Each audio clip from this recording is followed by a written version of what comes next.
said on Empire is a recommendation to buy or sell any investments or products. This podcast is for informational purposes only, and the views expressed by anyone on the show are solely their opinions, not financial advice or necessarily the views of Blockworks. Our hosts, guests, and the Blockworks team may hold positions in the companies, funds, or projects discussed. And we're back. Take two.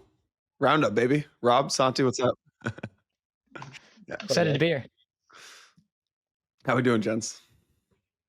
Traveling a little bit. So we're recording Friday. We usually record Thursday, and we try to move it around because our schedules are hectic. And Rob was like, I can't 10:30 p.m. That's rough. And I was like, welcome to my life, Rob. I know. Rob's already bitching about the late night recordings. I'm like, Santi's been recording at midnight every week for 4 years. Listen, I'm not made like Santi. Okay, just like don't make me have to do it. Santi, I don't understand your sleep schedule. It's all screwed up. But I go to bed probably around 2, 3 in the morning, and then I wake up on the later side. Like I do try to get my 7 hours of sleep. So you're like a 3 to 10 guy. Yeah, exactly. Well, pretty much everyone on the team is based in New York or the West Coast, and so it's good because I sort of wake up, have a couple hours to myself, work out stuff, and then day really start to like 1, 2 p.m. for me. Nice. I can't do that. I'm the opposite. I'm like, try to be in bed 10, 11, up at 5 a.m., like, hit the gym, get the day going. So like it's the late nights. I'm like trying to do work and it becomes like mush, to be honest. I like the late nights because then no one's bothering you. That's why, or early mornings. Nobody's bothering me at 5:30 in the morning either. So True. I'll make a note, Rob, to ping you at 5 in the morning. Ohio time, New York time. Yeah. Just test Rob every morning. Yeah, you should. Like, listen, when you wake up, it's like 11 a.m. in Monaco. You should just shoot me a note and like I'll jump on the phone with you from bed. To be fair, I had to, like, every time I ping Rob, it's like within 5 minutes we get on the phone. It's like I don't know. A lot of people pride themselves on how quickly they respond. I think Rob and I just have PTSD from like investment banking days where if you didn't respond in 5 minutes, that the crackberry, you would get absolutely whipped by the MD. So you have funny story. So when I left JP Morgan, like we still had the work phone thing. And so you give up the BlackBerry, and I'm showing a little bit of my age. Like you had this like PTSD where you would constantly put your hand in your pocket and there was like a ghost phone and you would, that reflex just for after 2 years of banking will do it to you. All right. I think we should, look, when one person on the pod does something impressive, I think at some point we have to mention it. But when two people on the pod do something, we gotta start by talking about it. So big week for the Inversion crew. Santi, you brought along Rob on this, but no, you guys, hats off to you guys. I think this was maybe the public launch is what it seems like it was. You announced the Series A. You guys had an awesome Wall Street Journal article.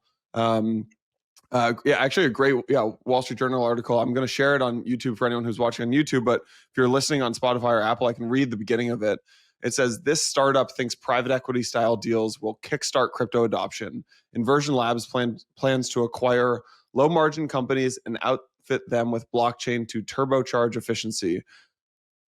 Crypto diehards have long said that if only more legacy businesses adopted the technology, its benefits would become clear and adoption would spread. A new startup's private equity style game plans to make that a reality. You guys got a nice Matt Levine shout out, the always skeptical Matt Levine, which was cool to see.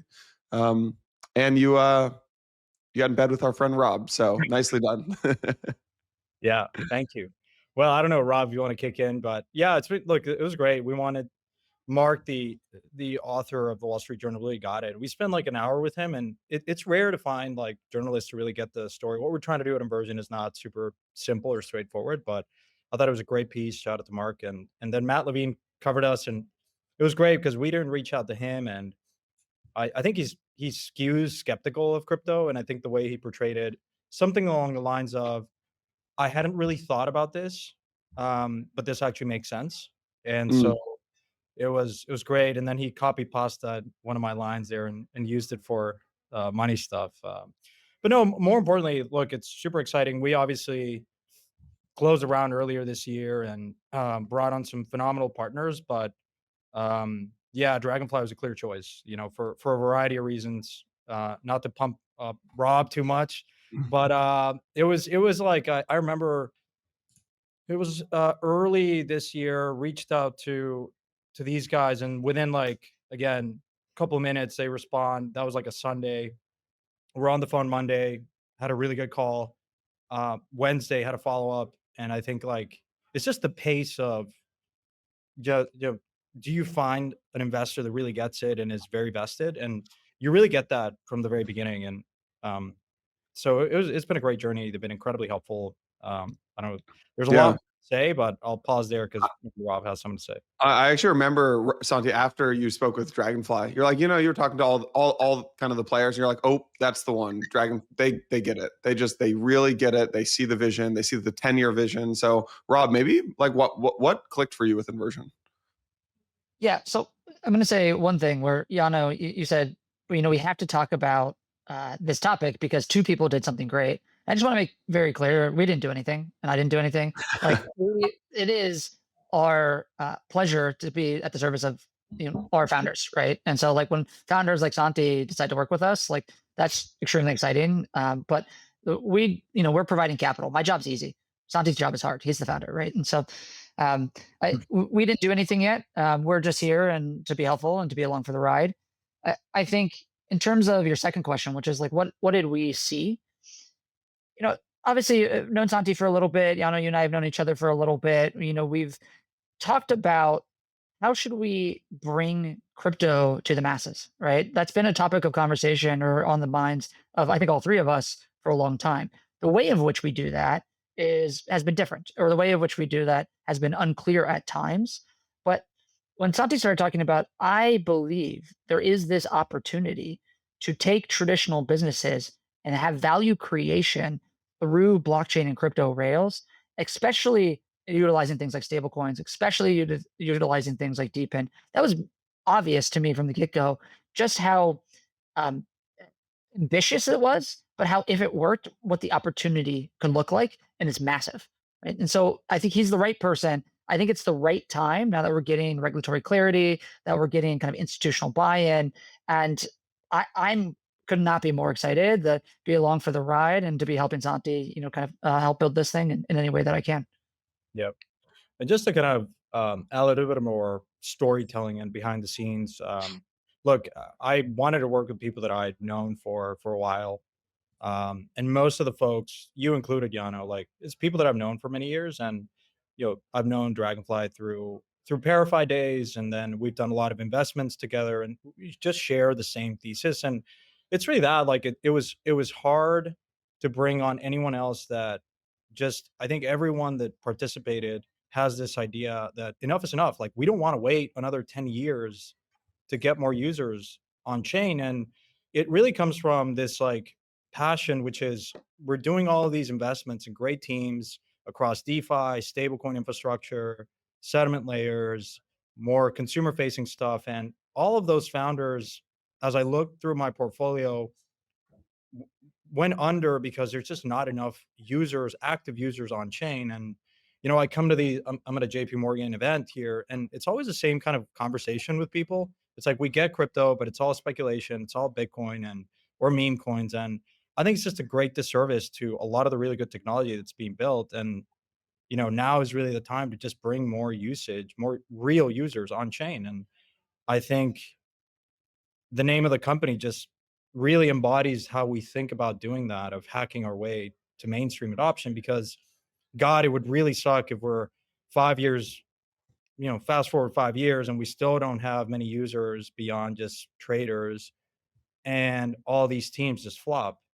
And sometimes it's sort of like the best technology, you can build it, but if they don't come, it's such a shame. And so Yeah. I think the timing is very right, and obviously the regulatory piece fits into that really, really nicely. And so it's kind of like now to time to really, really accelerate. Yeah, there were two tweets that really stood out to me. One was the Van Eck.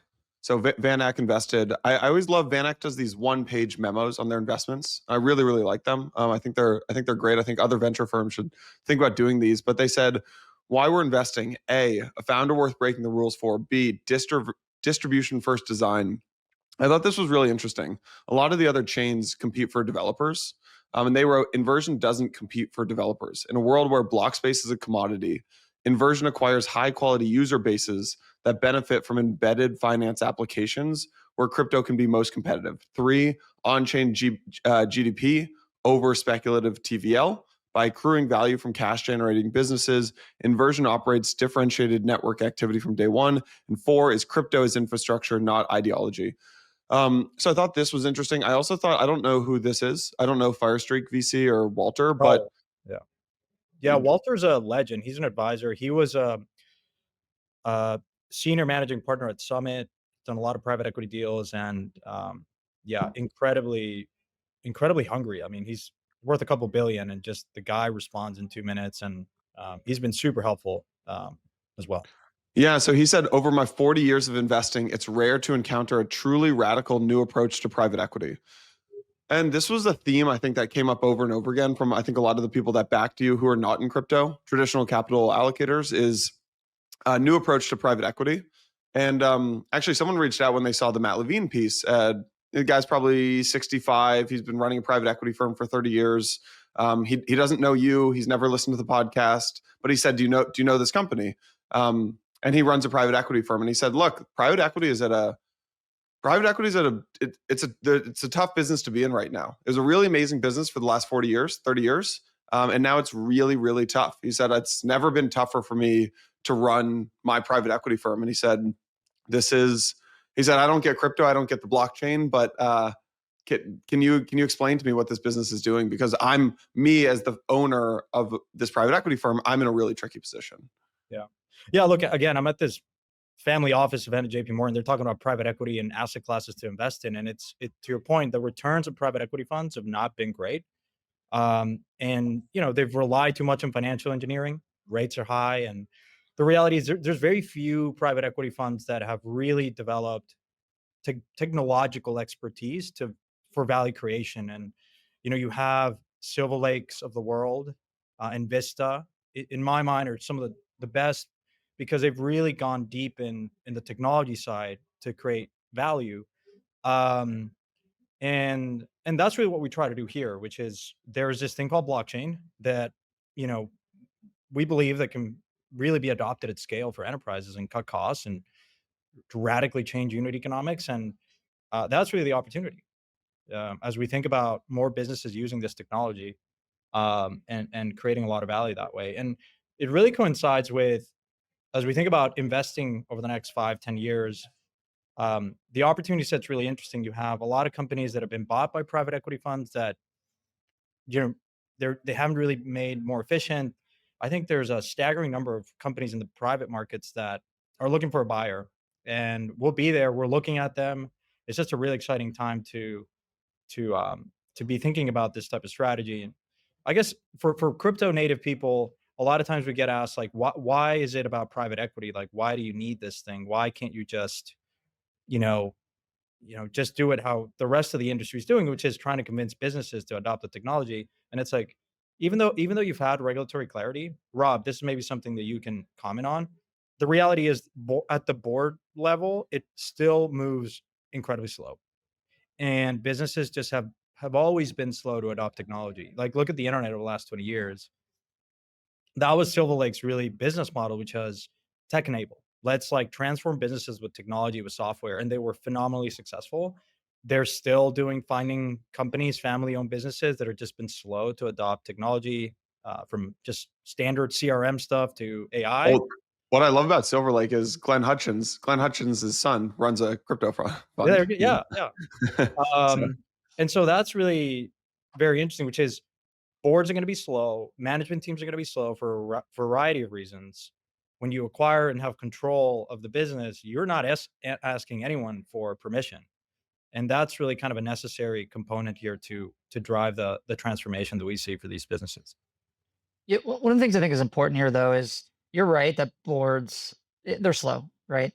And you also like the Silver Lake example is a great one because if you look at like the best private equity firms over the last decade or so, we're talking about Toma, we're talking about Silver Lake, we're talking about Vista, right? These are all guys who have been very, very focused on tech businesses and how to bring technology into call it traditional types or traditional assets that could theoretically have a lot of value creation on the top line, right? So there's a lot of focus in private equity around, oh well, like let's do some financial engineering, let's rip out costs, like that'll increase the margin, then we have maybe a little bit of multiple enhancement, and like that's how we get out, right? And these guys are doing that as well, but they're also very focused on how do we drive new revenue. And I actually think that's a very important thing about what you're doing that we really liked, is it's not just like, okay, well, like, hey, we can, rip out some of the offload, and maybe there's some deep in savings with helium, and gross margin goes up. But it's also, hey, listen, there's this new product set that we can sell to people that is enabled by blockchain that will also increase revenue, right? And I think those are the private equity firms that have been the most interesting to me and have been the best performers. And I think that's a thing that is very exciting about the thing that you are trying to do. I think the other point that you said, which is the board's moving slowly, that's true. But I also think the inverse of that is that the boards today, for the first time, are saying, hey, one of our top three priorities needs to be crypto and blockchain. We need to understand what that is. And so you don't want to just say, hey, I can outrun the boards, because if the boards don't care, then like it doesn't really matter. But if they're saying, I do actually care now, there is regulatory clarity, there are people like Stripe and Robinhood who are using this technology, and I want to compete there. So go figure it out, but you can do it better. That's the place where you want to be. Yeah, totally. And look, it's been actually very surprising. Like we've submitted a couple of bids, and my initial reaction was they're totally going to puke on it. Like they're just, because we were very upfront. It's like none of it. There's no hiding here. This is our value creation story. It relies on crypto. You have to be very upfront about it because they'll ask us, right? We're not a brand name when it comes to management teams. We're not Apollo or KKR yet, and so you got to work through. And when you show them the plan, I was actually very surprised because one of the larger banks doing the sell side process that has historically been very against this industry had no problem with it. And the management team had no problem with it. And I was that was like a big aha moment for me. It's like, okay, you're seeing it in real time. And I think this is something that we've talked about over and over in the podcast, which is I think sometimes people that have been long enough in crypto are a bit jaded and cynical because it's like this time is not going to be different. How many times have we been sitting here talking about enterprise pilots and Long Island iced tea, and it's death by a thousand pilots, but it was a total 180 on the regulatory environment. And the nice thing about the state of the industry now is you go talk to traditional executives are probably sometimes more excited about this technology and genuinely want to implement it than crypto natives because they're all just kind of Yeah. refreshing CoinGecko. And it's things move really, really quickly, right? And Yeah. so it's a very exciting time. The last thing on inversion, and then we'll try to make this not an entire inversion conversation, is in the politest way. Like, I guess, what have you guys done so far other than the raise? I know you've hired some people, but maybe talk about the bids that you've put out. Have you acquired any companies? It sounds like you've tried to acquire two of them. Maybe talk a Mhm. little bit about the work that's been done so far. Yeah, without obviously disclosing too much because these are competitive processes. Before going into the actual process, look, when I met Dragonfly, it was just an idea. It was a pitch deck, and I really appreciate they had great questions. They said, "Listen, I don't have the answers to most of these questions, but you have to believe that I'm going to be good at two things: one, raising capital, and hiring better people." And that's been one of the most rewarding things. We're now a team of 8, um, and across private equity associates, a great uh, legal counsel. We You have hired George. We were also I was trying to hire George, and then you said, "Is George good?" And then Yeah. uh, If you think about what we're trying to do, like we've been very intentional with our hiring of yeah. finding really, really competent people that understand what we're doing across a couple of dimensions. And so that's been just obviously private equity skill set and investing skill set, but also a research component to that of really having very defined sectors that we want to go and look at companies such that when we look at an opportunity, we can very quickly determine if it's a good fit for what we're trying to do. And the objective is over the next 12 months, find and do one acquisition and do the pro forma, do the transformation. And so we like to think of the world of there's very specific sectors that we've developed a thesis on. We've talked about telco, we've talked about remittance operators, a couple other sectors that we like. And so now it's really just being intentional of reaching out, but also getting inbound. And we've looked at 25 different opportunities in a serious way. We've gone pretty deep with two. Um, and so again, what we're not trying to do in the classical inverting sense is make a poor acquisition where we can't really drive value creation in a reasonably short to medium term. And so we're there, we're hunting. Alongside that, we've think about like the inversion sandwich. We like to think about it. So we're having a lot of conversations with providers like DeFi projects, deep in projects like Helium. Like we've been active in the Helium community, putting out certain proposals to be a deployer internationally. Um, and so that's the kind of the nature of the conversations folks like George and the team are having, which is if we're going to go buy a company and we're going to layer financial services and we do that on chain, who should we work with? It's really resisting the urge of building product. It's more so how do we stitch together a set of products in the middle layer, right? We'll own the execution layer through inversion chain. We'll own the user aggregation with the companies that we acquire, and then we'll plug in Athena and Aave and maybe Maple and a couple of other DeFi and deep in projects that have done really good stuff, have really good technology. And so that's kind of the nature of the conversation that we're having in parallel, which is as we look at opportunities and we're doing the modeling, we're doing the value creation story, we want to then go back and really understand how viable and how real is a transformation by talking to, some of these projects to understand how they can plug in into the chain. One thing I think is interesting here, Yano, is in traditional private equity sense, there's often the investing side of the business, and then there's like an operating group, right? And the operating group does a lot of this transformation. And what I think is interesting with Santi is there's a value accrual. So normally the operating group is like a cost center, and they just go and they like charge, the portfolio company, and like that's actually a hit on EBITDA, and so but it's good for I guess the PE fund because they're getting extra revenue, et cetera. But there's not necessarily there's kind of a push pull on value accrual there in a trade off because of what Santi's doing, which is maybe like call it like full stack private equity in a lot of ways. There's actually a lot of value accrual across everything he's doing, product to distribution to the maybe any sort of financial engineering to the acquisition itself, a potential exit, multiple enhancement, but also because the activity itself within his ecosystem that he is building that can serve all of these different companies and all of these different acquisitions, that will also have value to them and to the ecosystem and to the broader, kind of blockchain community that he's involved with. So I think it's actually really exciting because we're seeing a world where we're kind of flipping a little bit of the value accrual for private equity on its head as well. Yeah, look to comment on that. Like people might be familiar with like KKR has a KKR Capstone, which is a large team of consultants and operators. Bain Capital has Bain Consulting, and in this case, it's not a cost center, as Rob said, which is we'll have the execution layer. We'll share some of the value with partners like Aave and stablecoin issuers. And we should comment on the Hyperliquid dynamic because it's so in line with how I think about the world, which is, I mean, when you have the users and when you have the distribution, you can really dictate the terms, right?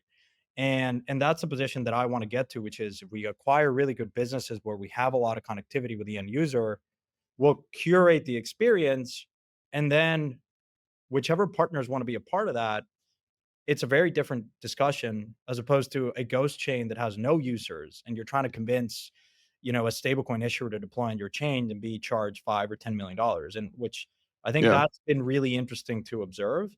And that's exactly how we think about the world, which is we want to be very intentional and curated. As a kind of an inside story, when I decided to like launch the chain and figuring out kind of this inversion sandwich model, I called a couple of top founders in the space and I said, listen, if I launch a chain and if I bring this type of user that has never existed on chain, would you deploy in the chain? And the immediate response was like, absolutely. Like you're telling me that you're going to acquire businesses with 10, 20, 30 million users, and those users are not just here because Bitcoin's at 100,000, but are going to stick around because you're serving them a core service. Like this is the holy grail that we've been wanting for a really long time. And that's really what's most exciting, which is I think the reception as we kind of close out the discussion on inversion, I pay a lot of attention to, how the industry's been perceiving inversion. And I think I even talked to some of the really skeptical people, the Merts of the world, so to speak, of how they would perceive this. Coming from a position where I was been very vocal about certain chains, they're like, no, this actually makes sense. Like a world where we onboard 1 billion users is a world where pretty much the entire crypto ecosystem benefits, because if you've built a really good product and service, we're just going to route to that application. And, you Right. know, like Helium is an example, right? If we buy a telco and we plug in Helium and deploy that, it helps Helium. It might help Solana to some extent. And it helps something like Layer 0 because there's connectivity between chains. And of course, it's going to help the inversion chain and the inversion kind of sandwich. But that's really kind of the primary motivation here, which is, Mm. again, it really benefits the entire industry. And it was glad to see kind of the reception of the industry so far. I think Yeah. they really like that. Well, hats off to you, man. Congrats. Let's talk. You mentioned Hyperliquid. Let's get into Hyperliquid and USDH. So, I think most people, I think everyone will know Hyperliquid, so we can skip that. But if you look at Hyperliquid, there's about $5.5 billion in total stablecoin deposits, and about 95% of the $5.5 billion is actually USDC. So this past week, I forget if it was maybe it was last Thursday or Friday, or I forget when this originally got announced, but basically, Hyperliquid said we're coming out with a stablecoin, and the ticker is going to be USDH, and it's going to be Hyperliquid first, Hyperliquid aligned, and compliant asset. And unlike a lot of stablecoins, when people announce their like kind of native stablecoin project, the backing mechanism, the governance structure, the revenue model, how they're doing it, that was not predetermined. So instead, what Hyperliquid did is they said, we're going to launch this competitive bidding process. And they invited a bunch of external teams and established stablecoin issuers to submit proposals for the right to basically build and manage USDH on their behalf. And I think the reason for doing this is pretty simple, right? You've got $5.5 billion of stable coins on Hyperliquid. 95% are USDC. There's kind of three main challenges from that. One is you've got major value leakage. And Rob, you should correct me if you disagree with any of this, but you've got major value leakage, right? So this massive pool of USDC on Hyperliquid is invested by Circle into yield-bearing assets like treasuries, and the revenue there flows from the reserves into Circle. And there's no real economic benefit that goes back to Hyperliquid. So that's value leakage. The second would be just sovereignty and risk, right? So you're kind of building, like Circle has the determination of, maybe it's freezing assets, right? They can do that at the issuer level. Hyperliquid probably wants to have that control. And the third would be this kind of bridge stablecoin introduces just bridge security risks. So I think USDC mitigates that by issuing native USDC on Hyperliquid and enabling CCTP. But I think that there's you just want to bring it more and more in-house and make it a little more native. So they launched this proposal. Actually, Galaxy had a pretty good overview of a bunch of them. I can try to share my screen here. But let's see, I can pull this up. So at a high level, you've got native markets. So that would be native markets. I think there's a partnership with Bridge there. Paxos, Athena, Agora, Sky, Frax, Curve, OpenEden, and BitGo all kind of vied for this USDH proposal. And yeah, we can pause there. But I mean, it looks like native markets has won it, which is, yeah, I don't know. Rob, maybe let me add some context here. So I think a lot of what you said is correct. So USDC, about 8% of its supply is on Hyperliquid right now. It's about $5.5 billion. It's something like, call it 10 to 12% of the net revenue of Circle. So there's that side, which is that, this is actually potentially value destructive for Circle itself. Most of what you just said too around the USDH process, you're right. So they launched this governance, kind of bidding process. They native markets was kind of out right away with their proposal, and then you saw over the next few days that a number of other proposals came in. Proposals were due on the 10th, so 2 days ago or so. Voting, I believe, is done on the 14th or the 15th. So we'll have voting done pretty quickly here. To your point, there's kind of no doubt that native markets is going to win. A lot of the validators have already pledged that they're going to go and support native markets. There is this period of time where the stakers can actually still move their stake to different validators, since depending on who the validators said that they would vote for. If they disagree with where they've been staked, but nobody expects it to be anything but native markets. I think there's a broader story here, which I'm going to say this at the risk of having everyone on Twitter try to berate me again, like happened earlier this week. But there's a broader story here around what Rob, I'm kind of what interject here. The reason why they're going to berate you now is because you're not wearing a shirt underneath your sweater, man. Nothing to do with the proposal. Listen, I'm extraordinarily comfortable. So how soft is that? How soft is that thing? What brand are you working with?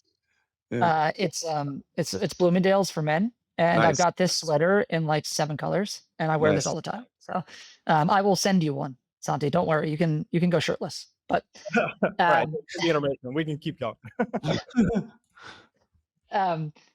No, so there was a couple of posts out there that essentially suggested that native markets was kind of pre-baked to win, and that they were there had been a socialized pre-discussion around who the validators would vote for and why they would vote for them, and a business deal that had happened.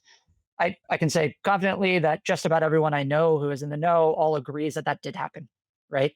And that's from all of the founders and across like basically every space that matters. Everyone in the stablecoin space, like that is sort of an accepted fact, even though everybody on Twitter was very kind of upset about that allegation. I think the people took it as, oh, this is like an anti-Hyperliquid conversation, or people are upset with Hyperliquid or fighting Hyperliquid. I actually think that has nothing. It has nothing to do with Hyperliquid. This is typical DAO governance drama, which is that when you have people trying to operate a business, which is if there had been a private deal with a potential provider of a stablecoin, that they had said, hey, listen, like we think that you guys are going to operate a great stablecoin for us. Like we want them. Yeah, we think Bridge is a great backend provider. Like we think we want to help you kind of permeate the ecosystem. And they went out and announced it. Everyone would have said thumbs up. Like that's great. Like MC and Max and Anish, like they're all like really talented people. They're talented people who have never operated a stablecoin issuer before. They've never operated this type of business before, right? And Rob, who has not? Hyperliquid, you're saying, or native markets? Sorry, the 3 people I mentioned, MC, Max, and Anish, are the 3 native markets. Of native markets. Yes. Yeah, correct. So, and so what happened over this period of days, and I expect nobody thought that this would pick up so much steam and that this would get as big as it did, because as one person in the Hyperliquid ecosystem said to me, they said, hey, it's actually only a ticker. Like this isn't really anything but a bid for a ticker.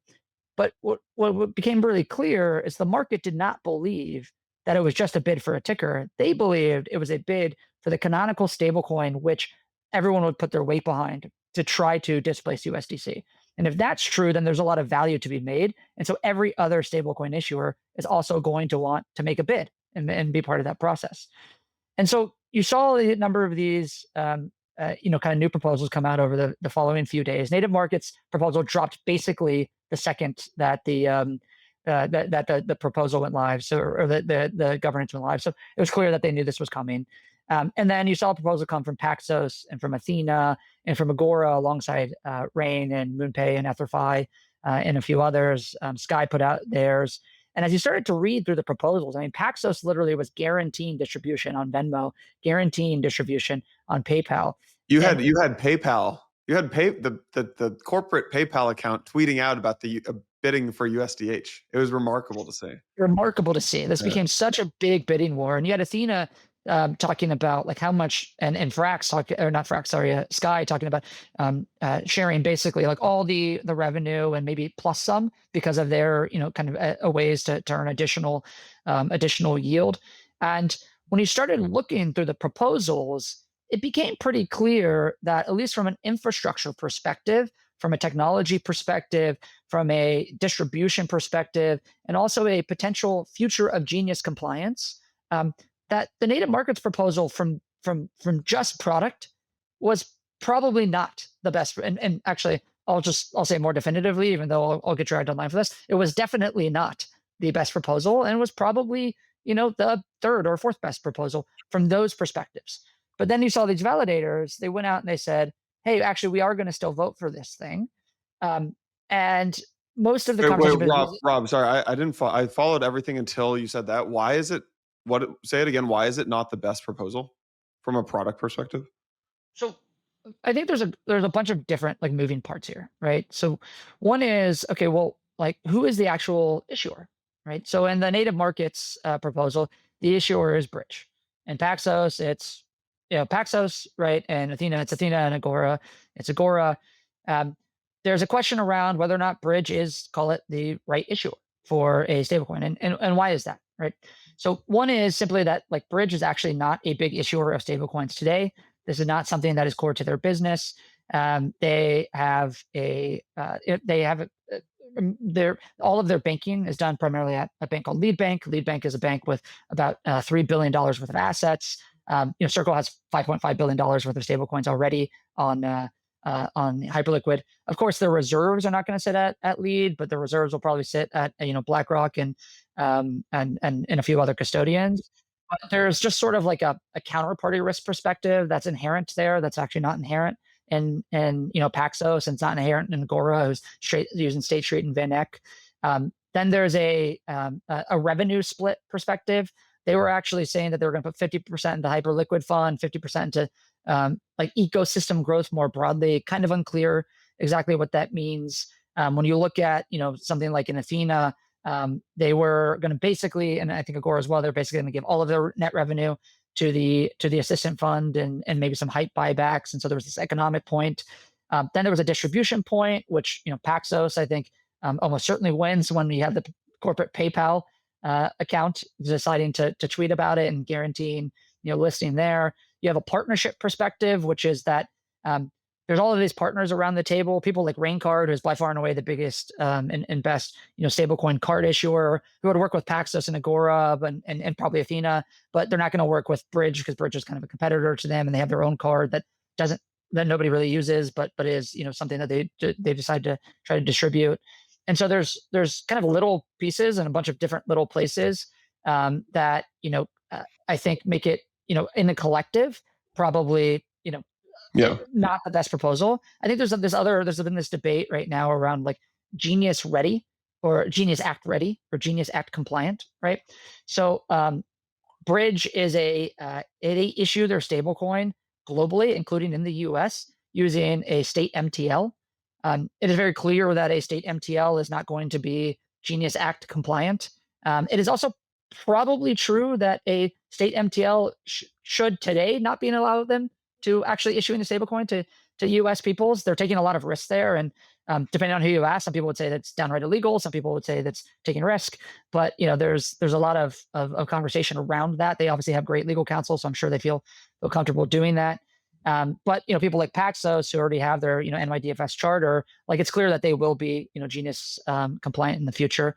And so there's a lot of these little points that I'm talking about. But when you bring it all together, and then you bring together a team who I really like, and every time I've talked to all three of them, they're really good, but hasn't actually operated this type of business before. It's hard to see how in a traditional bidding process where it was entirely around product that they were likely to win, unless there was something else that was wanting or incentivizing people, or at least a little reason that people wanted to vote for them. It seems like that story has primarily been around, hey, this is Hyperliquid aligned, and we will only do this product on Hyperliquid, and that absolutely has value. That absolutely means something. And so maybe that was enough to get everybody over the table, but because of the way the bidding process worked, it turned into a much more dramatic thing, and it highlighted a lot of, I think, the constraints of DAO governance itself. When people are making business decisions and ecosystems are making business decisions, but then going through this process of trying to have people vote and where maybe that business decision was already pretty far along before the voting happened, right? And that's something that's not a Hyperliquid specific point. It has just been the constraints of DAO governance for 5 years, or ever since we started talking about this. Yeah, I mean that's a dynamic that exists in all businesses, right? Not just cryptos. Like I don't know, someone internally has got to take, but they're like, oh, I got to do the whole RFP process. Also, Rob, I do have to smack the disclaimer on you that you guys are invested in Rain and Agora and Athena, so there's some bias here. Absolutely. Yeah. Santi, do you have some? Well, no, I was just really curious. I mean, I followed it obviously from the lens of something that now feels pretty obvious, right? Maybe the answer is, look, Hyperliquid's just been a protocol that has gotten so much traction, so much usage, but it does leave me wondering, and maybe jumping too far ahead, if we want to discuss some of the mechanics of this like stablecoin Superbowl RFP, but like why hasn't Solana done this? Like why could they do it? What does this then mean for other protocols or other type of services? Like I do think it changes the game quite a lot. Yeah. Before getting in, that was the next. I want to get into that definitely because this is it. I think a lot of teams are looking at Hyperliquid to be like, just like teams looked at Solana to say, oh, a year ago to say, oh, Solana did this, we should maybe do this. Now teams are looking at Hyperliquid. Before getting into that, who is Rob? Is this final? Is this like 100% done? No, it's not 100% done. You can still move your stake to different validators. I think all of the validators today, and someone will correct me if I'm wrong, have already pledged to somebody. And if you pulled up the Poly market earlier, and what is it right now for native markets? 97%. Yeah. Yeah. So and all the validators I think have already pledged. But theoretically, like all the stakers could still move their stake to somebody who had pledged to Paxos. It's really became, at the end, it became a 2-horse race between the two of them.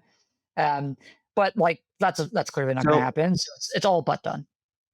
Can you pull some of the tweets, like legendary tweets, like Jan Van Eyck, love him, tweeted, Jan, baby, totally going for the jugular. PayPal, who's been super like shy about PYUSD, and I think the Solana team might have their opinion on that program, and now they're like publicly tweeting about Hyperliquid. Like again, the total 180 inversion of who's in the driver's seat now, Yeah, I know. I actually know Jan listens to this podcast every week, so we will give him some love by showing the tweet. But it was crazy to see. I mean, Van Eck's one of the largest ETF providers and ETP and just asset managers out there, and got the CEO and tweeting about just, we are bullish Hyperliquid, we are owners, we'd be thrilled to be part of the ecosystem. Yeah, it's amazing. And right after this, they announced a potential Hyperliquid ETF. Yes. Well, so, the other one I liked was, did you see Jeremy Allaire's tweet? No. And I think the top of the tweet was, "Don't believe the hype." And I don't know who wrote that, but I just couldn't believe that was the top of the tweet. That was the first sentence. Don't believe the hype. Okay, so this gets me into your point about DAO governance, Rob. Oh yeah, go Santi. No, let's get to that. I want to talk about like Circle for a minute. Wait, punt on Circle for a sec. This to me was the most amazing. Who won this? Native Markets didn't win. Hyperliquid won this. This was even if you already had picked Native Markets, even if let's say they had already picked Native Markets, I still think this was so. By the way, I'm pretty sure reading between I think they did pick Native Markets ahead of time. Like MC doesn't leave Uniswap. Anish doesn't leave Ritual. Like to go do these things if they didn't know that there was at least a maybe 90% chance they were going to win this. So sure, yeah. I'm just going to say this completely. I was at dinner 2 days ago with like founders of the biggest protocols in crypto, a bunch of really awesome people everyone respects. Not a single person there pushed back on the idea that this was pre-decided. Everyone said, no. It was obvious. Like I'm pretty sure that they used the process of like to get better economics or terms, like a stalking horse kind of dynamic. I don't think it was anything about that. I don't think it was about better economics or terms. It was a masterclass in marketing and attention from the Hyperliquid team. Hyperliquid token's been sitting at like $40 for a couple months, like just kind of like, I don't know, not people weren't forgetting about it, but it was like, you got to do these massive attention things, and USDH and the bid for it was a masterclass in getting attention from the Hyperliquid team. And you saw it reflected in the token. And the token right now is just a almost just derived from how much attention on crypto Twitter you're getting, the price of the token these days. And you see it with Athena, and you see it with Pump and things like that. And yeah, you saw, I mean, Hyperliquid's trading at like $55, $56 today, up from 40. So this was the biggest debate probably of the year in crypto native land. And yeah, people who have like probably never traded on Hyperliquid were even jumping in. Everyone's got bag bias and all that kind of stuff, but I think it was a brilliant business move. And I think other people should learn from it. Like Santi, as you think about, who should be the lending platform. Like, don't just go to Aave and say you should do it. Like, you put out an RFP and you say, hey, Morpho, hey, Euler, hey, I think it was a very smart move. Yeah, look, we'll own the execution layer. We'll own the user aggregation layer. That's a sandwich. Anything in the middle, it's an RFP. Yeah, I also think these teams. If you're a chain that doesn't have users, that doesn't have traction, you can't really pull this off. Like, no one cares. Yeah, you need to have that. I also think these teams, and Rob, I really want your take on this, is they'll still deploy. I still think absolutely Athena, and if Paxos doesn't win it, Paxos will deploy and Athena will deploy. It's like, yeah. Okay. So I mean, did you see Guy's tweet from yesterday? I was gonna say it was legendary. Yeah. Yeah. It was, guys on a run. Guys crushing it. Guy is. I was talking to somebody else this morning, and Guy has always been, I think, one of the best founders in the space. I think he's on another level these last 6 months or so. He's really been doing an awesome job, and he's always been really aligned with Hyperliquid. He loves Hyperliquid. I know he's personally a big fan. I know he's personally a holder. He wants nothing but the best for the ecosystem. I think he would have loved to have the USDH ticker, but he said pretty clearly that, hey, listen, like, we're still going to do these things that we said we were going to do. We would have liked to have won this because of what it means symbolically and the support that the ecosystem has.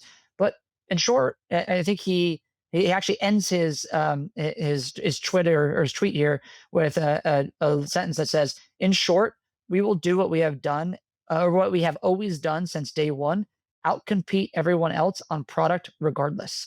And like, that is what all the best founders are thinking here anyways, right? We're going to come and try to outcompete.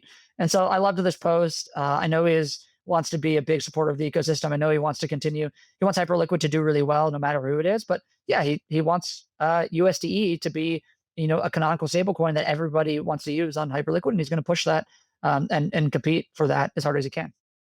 Powered by a $4 billion treasury, Mantle is launching UR, a Swiss licensed smart money app that simplifies how individuals and businesses move between digital assets and fiat currencies. Underpinned by Swiss regulation, UR offers a multi-currency account with IBAN support for Euro, Swiss franc, US dollar, and RMB, and one-to-one backed deposits. Its MasterCard Principal membership debit card enables global spending and can be added to Apple and Google Pay, and is now available to users in 40 countries. This episode is brought to you by Geodnet, the world's largest decentralized RTK network delivering real-time, centimeter-accurate positioning around the globe. Powering technologies that enable precise navigation for drones, autonomous vehicles, first responders, farmers, and robotics, Geodnet shows that blockchain can be a truly transformative force. By delivering real-time centimeter-level accuracy, Geodnet enhances emergency response, boosts construction precision, and enables advanced navigation for drones and surveyors far beyond the limits of standard GPS. To find out more, click the link in the show notes or follow them on X. As always, investments in blockchain technology involve risk, terms, and conditions apply. Okay, a few second order impacts from this. Now we talk about Solana. Now we talk about Circle. Let's talk Solana. So, I think it was Mert. Here, I can pull this up. So Mert had a tweet. It said, warming up to the idea that Solana should enshrine a stablecoin. 50% of the burn goes back. 50% of the yield goes back to burning Sol. Then he said, actually, this is a perfect use case for a DAT. No, I think that was a joke. Never mind. Okay, so this was real. Warming up to the idea that Solana should enshrine a stablecoin. And then he followed up by saying, look, this is going to happen. It's the most most insane no-brainer in Solana history. Stablecoins are commodity, et cetera, et cetera. Hyperliquid just showed us how far these companies are willing to go to win business. They're literally playing the Bachelorette for fund managers. Solana can command the same and more. Yeah, and that's basically the idea that you should enshrine. I think Tushar said one of the best things about Solana's culture is adopting good things from other ecosystems. Hyperliquid's idea is to encourage stablecoin issuers to buy hype with USDH interest is a powerful way to drive REV. Why should Circle keep all the interest revenue from USDC on Solana? Yeah. And then he said, for what it's worth, Ethereum should do this too. We'll drive up Ethereum's REV and drive buying pressure on ETH. So what do you guys think of this? Santi, do you want to? Well, this is what I said earlier, which is it begs the question, who are the biggest winners? Who are the biggest losers? After the cat's out of the bag, right? So I just, again, Circle, I'm left wondering what their strategy really is with ARC first. Second, as a business, when rates go down, what does that do to the P&L of the business? And third, this idea of not sharing, interest income is very challenging. And, we can talk about Tether and Tether does this too, right? But you have Agora, which, obviously, Rob, you guys are big investors there too. So I just maybe open up the discussion around like, who's the biggest winner?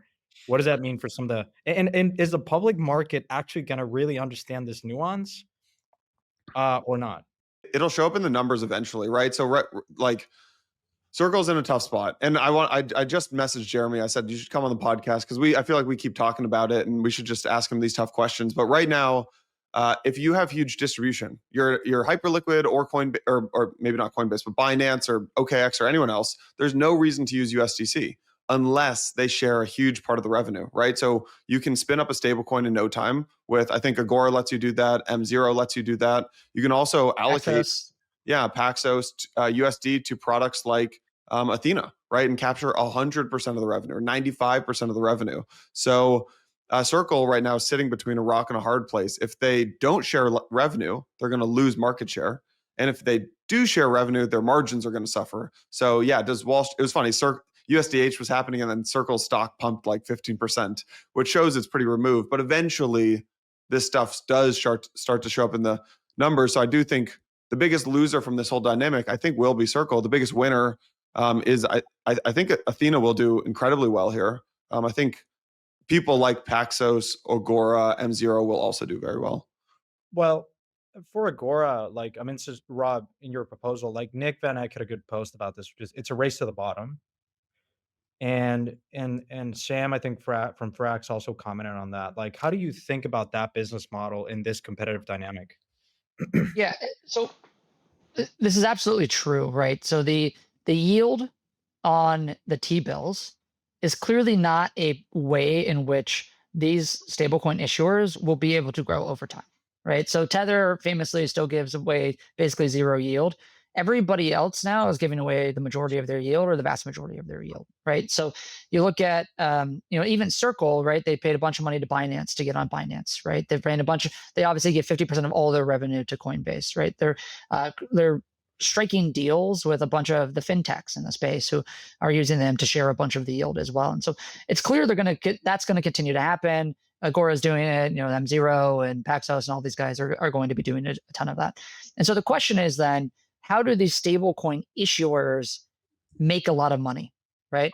How do they grow not just distribution, but grow also like revenue? And what we're starting to see is that there's a kind of a wedge product. So everybody's saying like, listen, I have this product, I have this thing that is valuable for my customer that I will get in with them. Maybe it is the stablecoin itself. Maybe it's just call it the infrastructure that includes a wallet, that includes, kind of really easy to use APIs. And then I'll try to sell them on other things. That's not just, call it me being like essentially like a money market fund. That's where everyone's trying to figure out, and that's where they're trying to go. That's why I think you see, Circle launching their own chain and ARC and, launching CPN because they're trying to look a little bit more and monetize like the payments company. So I think a lot of these guys will start looking like payments companies. And it's kind of like the bridge from the opposite direction, right? Bridge was orchestration, but then eventually they ended up launching their own stablecoin, launching their own card product, launching their own wallets and accounts, right? And it starts to say, hey, like we're going to sell you a holistic solution versus that we make money on some part of it. even if we don't make money on, call it just the yield itself. And that's the focus at the moment. That's probably how it ends up playing out. But it means you have to be a good product builder in payments. It means you have to be a good product builder in other types of financial services, which a lot of these guys I'm pretty dubious of that they're able to do that, because they don't come from that world. They don't necessarily know money flows. And I think I want to put one very fine point on what you said, Yano, which is, who is the biggest loser? Well, USDC is by far and away the biggest stablecoin in DeFi, by far and away. Tether dominates CeFi, USDC dominates DeFi. DeFi is the place, I think, right now, because CeFi, you've already seen that compression, right? And you've already seen those deals get done. You hadn't seen it in DeFi before. Hyperliquid is the start of that, revenue share happening in DeFi. And that's going to, I think, significantly impact USDC and the revenue they make from all those stables in DeFi. Yeah. On this point, Rob, the pushback that perhaps a traditional analyst might say is, look at Wealthfront and Robinhood and relative to like that dynamic, right? Where brokers, when Robinhood launched with zero commission trading, you could have sat there and said, wow, race to the bottom. They're going to win all of the business. And why would you keep your money at a traditional brokerage firm that is charging you something, not zero? But that's not the reality, right? Like in financial service, like you've had like more younger generations, like putting aside the valuation, right? But like you would have expected more these businesses to go to zero. They haven't. My point here is users are fairly sticky. Like once you have a bank account, you rarely move that. And you kind of observe that in crypto too, as much as it is more composable. You have like validator stake. Like a lot of the validators in some of these ecosystems just were there early and received the stake, and people are not necessarily moving them, even though you have validators that launched after with zero like commission. I guess the counter argument to that would be like Grayscale in the ETF land, which obviously their fees were multiples higher than others. And I think they've seen a lot of they resisted kind of lowering their fees, and the value is leaked. But I guess what I'm trying to get at is, if you believe like stablecoin circulation grows up orders of magnitude, where is that going to come from? If it's strictly in DeFi, I think, Rihanna, your point is, yeah, definitely USDC suffers. And I was trying to pull up the CoinGecko like market, like share of USDC. But you could argue, hey, maybe Tron, which is more emerging markets in the kind of local economies, doesn't take as much of a hit, or maybe Tether doesn't take as much of a hit, even though they're not sharing you yield. And it's one of those things where like, look, financial literacy or lack of thereof from the end user is not necessarily there, right? And sometimes, distribution's all that matters. And if you already have really good distribution like Tether, maybe your business model doesn't get hit as much. Yeah, I'm gonna push back on one thing you said there, which is and I was intimately familiar with this in my pre crypto days, or when I was doing crypto on the side and not professionally. But there was, to your point, when Robinhood launched in the early 2010s and started to get some traction, people started to get excited about it. There was a lot of conversation in all the analyst notes, call it 2017, 2018, like, why isn't it a race to the bottom? When is Schwab and DD Ameritrade and E-Trade and all these guys, when are they going to cut commissions to zero? Are they worried about Robinhood, right? And around, call it 2019-ish, I think everyone started to expect that maybe that just wasn't going to happen, right? And that, okay, well, it's too sticky. People don't want to use Robinhood. It's a kids app. It's not really for like real, adults who have like real financial needs. And then the first domino fell when Schwab dropped equity commissions to zero. And when that happened, every single other broker did as well. And so equity commissions did go to zero eventually. It just took longer than people expected. And why did Schwab do that? I think in part they did that because they started to see what I think we've now seen with Robinhood. And I think everyone on this call is like huge Robinhood bag holders. So obviously very, very bullish. But they started to see that Robinhood was actually, I think Schwab had expected people to graduate from Robinhood to Schwab, and they started to realize that wasn't happening. And so they did now have to compete because people were Robinhood was going to start offering new product that served those people as they got older, as they had more financial needs, and that Schwab now actually needed to compete on that product. And so I guess to all of that point, right, is there, yes, like an account in a bank account is sticky. Stable coins are money, especially stable coins that are just, call it in money market or T-bill backed, right? Money is not sticky. Money is something that you have in your account. You can mint money, you can move money. Yeah, like the account is sticky. That's why MetaMask and these wallets continue to do as well as they do. But I don't think USDC is. And so it might be true that like the stablecoin market is just going to get so big that everybody wins. And yeah, as you know, like I'm probably one of the, if not the most active investor in that theme and category. And so I believe that to be true. But on a relative basis, USDC is, the DeFi, the DeFi token. And so I am concerned for them on that aspect. But these are competing things. Yeah. Although to be fair, like MetaMask, continues to rake in so many fees. And it's just that what I've learned is money does move faster, clicks away here, and you can basically create a bank account in a second by spinning up a new wallet. But the convenience factor is something that time and time again people want to pay for. And so again, that's to your point around product, right? Product, I think Guy's point is we'll continue to build the best product. Convenience is a derivative of good product. MetaMask is a good product, has been there. Or maybe people can argue like it's no longer a good product, but it was just early and sufficiently good product, and it has that stickiness to it. But yeah, we'll see. I think we'd love to have Jeremy come on because we continue to talk about Circle and a lot of the Yeah, decisions. he's coming. He's coming. They just responded. It's just hard to explain it, right? I can't explain why he launched ARK. I can't explain why they've been kind of the posture that they've taken. And to be fair, like, look, I'm biased too. I know Guy, I've known him for such a long time, but that model in and of itself is probably one of the few that they benefit from a you could argue that they're the ones that benefit the most from a lower interest rate environment because the way they generate fees is totally different than all the other kind of more traditional stablecoin issuers that just are clipping treasuries. Obviously the Athena model is funding rates, and that has as rates come down, that has an implication. But I think guys, one of those founders that is acutely aware of that dynamic and just built around a business that is more defensible in that regard. Yeah. You guys want to pivot? Talk about Figure? Yeah, yeah.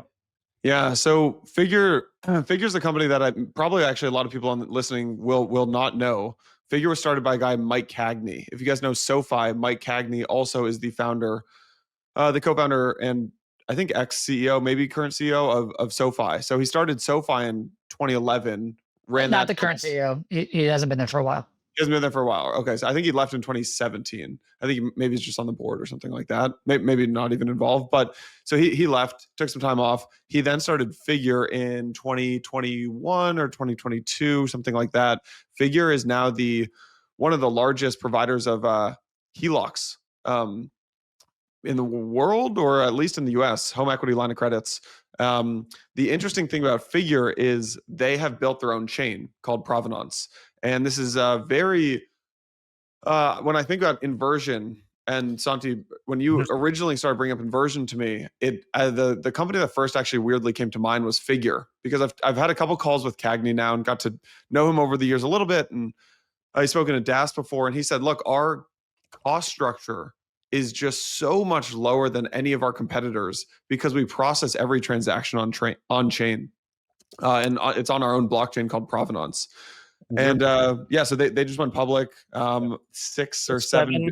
$7.3 billion valuation. I think it listed at like 20-ish range. It popped to mid 30s, 35, 36. I think it was 25, and it closed yesterday at what, 30, 31 bucks. Yeah. So I obviously have known Mike for a while. At TradFi, we were investors and owned Hash, the token. I would say, look, if you read the S1, there's a lot of stuff that we could spend an entire segment talking about the S1 and their business model.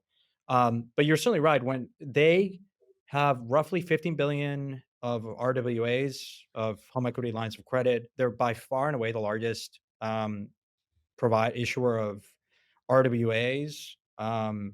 And it's just a really good business model. They found a very unique product and wedge to prove this ability to streamline origination of HELOCs. Most of their business comes from partners, and a couple of things to note that caught my eye. They're issuing HELOCs to ultra prime, like super high FICO scores. And so a lot of the faster processing comes as a result of just selecting a very narrow slice of the market, not subprime. Um, but the settlement, the reconciliation, the ongoing monitoring, um, a lot of that cost savings is very real and material relative to traditional issuance. I would say the blockchain kind of chain piece is much to be desired. And they kind of allude to in the S1, they have an interesting line, which is something to the effect of, quote unquote, we were misguided in our blockchain strategy. And I think it's been one of those companies that we followed for a long time. And it's just been the HELOC business is super interesting. It works. It's and they use provenance, but it has felt disconnected, disjointed, and it's not as well-oiled machine in my mind. But look, hats off to them. They are one of the few companies kind of silent that no one really talks about in crypto that have a decent, nice business model and have proven that you can make a type Yeah. of business more efficient, Yeah. I mean, the HELOC business, incredible business. He's done an incredible job there. I mean, Mike having founded SoFi and then founded Figure, clearly one of the best, call it, tech-enabled financial services founders of, call it the last, few decades, right? So SoFi's got a $30 billion market cap today. I think it's actually trading at an all-time high. Yeah, I mean, a lot of the fintech is traded up also, obviously, as the last few quarters. But it's clearly tech enabled, and he understood like early on that blockchain enabled was a better form of tech enabled in a lot of ways, right? And so that's been incredible to see. To Santi's point, they have launched a lot of these other blockchain products, launched an exchange, launched a product called Yields, which is kind of an SEC regulated. I think that it's kind of firmed as like a debt token, but it's trying to simulate something like a yield bearing stablecoin that's actually compliant. And so they've been doing a lot of these things, which are awesome to see. I believe they originally took those products out of the Figure business and kind of the hash token out of the Figure business in preparation of this IPO. And then they decided to fold it back in actually right before the IPO, as I understand it. And so that's probably a signal to you that they feel that they need, call it the corporate oversight, and they still need those resources to try to get this other stuff off the ground. But it's also pretty interesting in so much as there was at least a belief, a year ago, or maybe more than a year ago, that the hash token and these other crypto products couldn't be in the shell of a public company. And now with how the world has changed the last 9 months, they feel comfortable doing that, and they're able to go public with that, and they're able to trade well because of that, which is just, again, another point around where we are in the market and what is happening in global acceptance from regulators and institutions and investors of crypto-enabled business. Yeah, there's a great blog post from Cagney on their website that he just published, and he said, "Look, I couldn't put this in the S1, but here's my personal take on blockchain." And yeah, like you guys mentioned, I mean, they had a couple false starts with the chain. Is it the most robust blockchain out there? No, but it has brought down the cost structure of processing these HELOCs and processing these loans. So yeah, we can link to this, or you can just type in probably Figure, a letter from Mike Cagney, figure.com or something like that. So we should definitely have Mike on. I've had a couple conversations with him, and we would definitely love to kind of get his inside view and how, because I think it was they were gearing up for the IPO for a while, and would be interesting to hear his perspective on how that whole process unfolded. And yeah, look, another great example, more public companies benefits crypto, and this one in particular because it's so in line with just proving, absent doubt, this is a real business showing real value. Anyone out there can read the S1 and say these guys are doing something well understood in finance in a more efficient manner, and you can't argue against that. And it's so powerful as a case study for the industry. Yeah. And can we just put one point here too, not Figure specific, but public markets? I'm telling you right now. So Gemini is going to start trading in a few hours. Figure earlier this week. Bullish is still, I think, trading okay. Klarna listed this week, right? Like the just how excited investors are for growth right now. Like we're only seeing the beginning of the acceleration of new IPOs, and it's going to feel, I think, pretty soon. Maybe not this year, maybe into next year, but it's going to feel pretty soon. Like maybe we're in 2021 all over again. Yeah, CoinShares is going to SPAC. So Rob, actually, the team, someone on the team asked me the other day, said, "Hey, who's going to IPO like this year or next year?" Let me tell you what I told them, and I'm curious what you think. So I said, okay, we've got Figure, Gemini, of course. I said Bit. This is like by end of 26, let's call it. So I said BitGo. Maybe Lubin tries to get Consensus public. Said maybe blockchain.com, but they got crushed in the last cycle from being one of the biggest lenders to the miners. Uphold maybe, Anchorage maybe, Chainalysis maybe, Fireblocks maybe. Love will never IPO that thing. Who will? The founder. I think he's very against. No. I didn't hear what you said. Who? Fireblocks. Oh, Fireblocks. Shalov? I think he will. He just won't be the first one to do it. I think he'll wait to see what others do. I think Ripple tries to do I think Ripple tries to go public. I think the Asian exchanges. I don't think Ripple tries to go public, actually. Yeah. Okay. Because it's just too much. You don't want to just do a debt. They'll go public through the debt.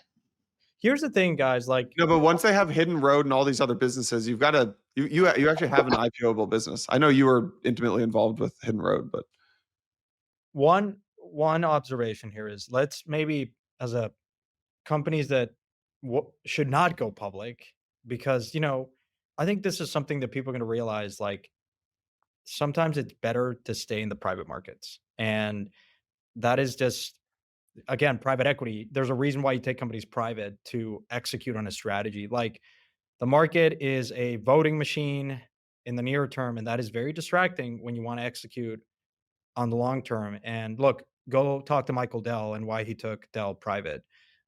Go talk to a number of other operators that have decided to take their business private, again, because it's just sometimes great to be quiet and in the background and doing and humming along. And so I think that's perhaps something that in 4 years' time or 3 years' time, maybe some of these DAOs can be like, yeah, maybe I shouldn't have taken this thing public, and it's not easy running a public company. Yeah. So Rob, who else? Who did I miss here? Who do you think goes public, and then maybe differently asked, in the next 12 months? I think you miss a lot of the non-US exchanges. So all of the exchanges in Europe that are decently sized, Kraken, Kraken, of course. Yeah, like even like Bitvavo, like that's a bigger business than half the ones you talked about. Hasn't really raised outside capital, but I think is doing like 400 million of top line. You've got even like Bitpanda, which is more of a brokerage, not an exchange, but they also have an institutional business sitting inside that.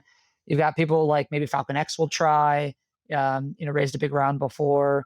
There's, I think a lot of the other exchanges, we'll see if they want to look into tapping public markets. But, you've got businesses that are worth, if you look at what's happening, right? So Gemini upsized their IPO. They're going to go public today at $3.3 billion, I think is the rumor now. I forget what Bullish is trading at, but trading at a multi-billion-dollar valuation. Gemini's doing, I think, 150 million of top line, right? Yeah. Kraken's doing 10 times that. And Kraken will definitely. I just forgot Kraken. Kraken definitely will. Yeah. But Bitvavo, that's an interesting. Bitpanda, that's a good one. Yeah. Yeah. So Bitvavo is doing more than double the revenue of Gemini, right? And Gemini's got all this demand, right? They got this NASDAQ investment. And then what if Binance is able to enter the US again, or the public markets? Like, what do you think, Binance is will be valued at? What do you think a Bybit would be valued at? An OKX would be valued at, right? And so I think all those guys will get public, but maybe not 26. Maybe it's 27 is the year of the Asian exchanges, but point taken. Yeah. But I think the point is it's hard for all of these founders. And I think for all founders, okay, I'll backtrack a little. Not all founders, but I think it's hard for most founders to look at what's happened in the public markets with the way Circle has traded, with the way the IPO kind of investors have reacted to a Gemini and a Bullish, and not say, well, I know my business is multiple times bigger than that one. I think my business is better than that one.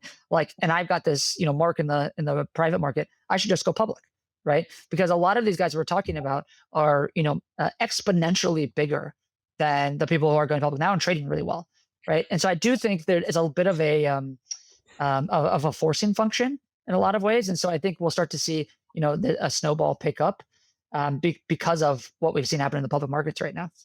What about Uniswap Labs? Certainly generating decent amount of revenue. Take that public, it's going to get comped against Coinbase on a per employee headcount basis, vastly more profitable. Like, it's sort of, is there an opportunity for some of these teams to do that? Would they ever do it? I, listen, I I think it is on people's minds.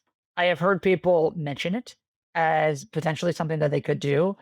It is very unclear to me how that would work at the moment, but maybe we'll get there. And maybe, and I will say that um, if anybody's able to do it, I actually think Uniswap is the one, right? And I think they would be call it the most forward thinking about it. They obviously raised a big round into the equity a few years ago. Andreessen is very close there and has obviously been quite involved in policy. So maybe they are the one if it's able to happen, or maybe one of these L1 foundations. So I think there's also a story here around an application token versus an L1 token, and maybe that there's a different way the regulators will see those two things. So maybe a Solana Foundation or Solana Labs or one of the kind of alt L1s, et cetera. Like maybe those will be somebody that will think about this, but I don't think it's hard to unwind just the scar tissue that everybody has from the last few years of their dealings with regulators, but also there are a lot of like